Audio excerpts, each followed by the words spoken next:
pense que le plus important, c'est de ne pas faire de différence entre les deux, surtout si c'est les enfants rapprochés, de donner le même degré d'amour. Si on ne donne pas le même degré d'amour, ben, l'enfant il va sentir qu'il y a une différence, il va peut-être se sentir rejeté, et le but, c'est pas que l'enfant il se sente rejeté par ses propres parents. Quand on a deux enfants aussi rapprochés, c'est sûr que l'organisation est un peu différente, notamment pour ma part, parce que je travaille en horaire décalé. Donc ce qu'il faut, enfin pour ma part, c'est de gérer en fait mon temps de repos afin que je puisse m'occuper du mieux que je peux en fait de mes enfants. C'était un peu difficile parce que lorsqu'on portait justement ma fille, enfin, lorsqu'elle était née, ben, enfin, mon fils, il se sentait quand même qu'on accordait beaucoup d'attention, surtout dans les premiers mois. Mais après, on a essayé de lui faire comprendre que c'est sa sœur, qu'il va falloir qu'il s'habitue, que plus tard, il va falloir qu'il joue avec elle. Donc c'est vrai qu'à son âge, il a encore du mal à avoir ce recul.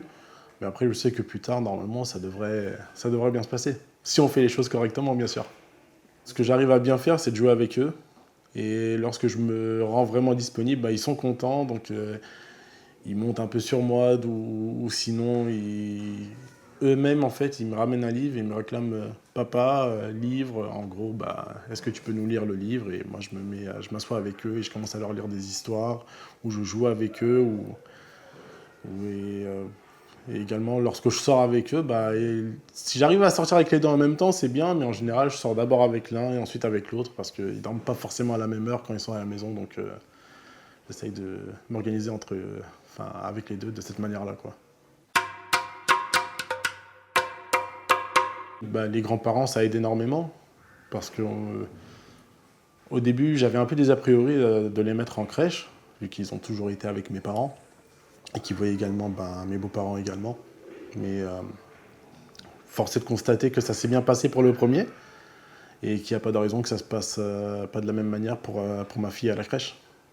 Donc moi j'ai une totale confiance que ce soit en mes parents à la maison et en la structure qui est la crèche de Meaux. Moi je considère que parent c'est un métier et le fait d'être papa c'est totalement différent de la maman parce que la maman elle a la possibilité de donner vie justement à l'enfant, elle passe par beaucoup plus d'épreuves que nous les parents.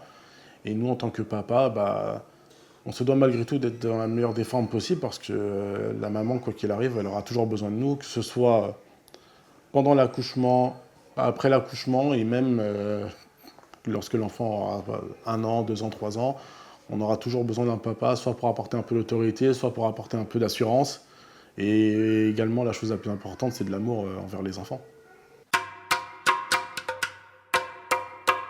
Ma première mesure, c'est d'accorder un congé un peu plus prolongé pour les papas, parce qu'ils n'ont pas forcément la possibilité de rester avec justement leurs enfants pendant le congé maternité de la maman. Parce que je trouve quand même que 1 mois, c'est assez court. Et, et que l'enfant, bon, il va s'attacher beaucoup plus rapidement à la maman, parce que la maman, elle est beaucoup plus disponible que le papa au début.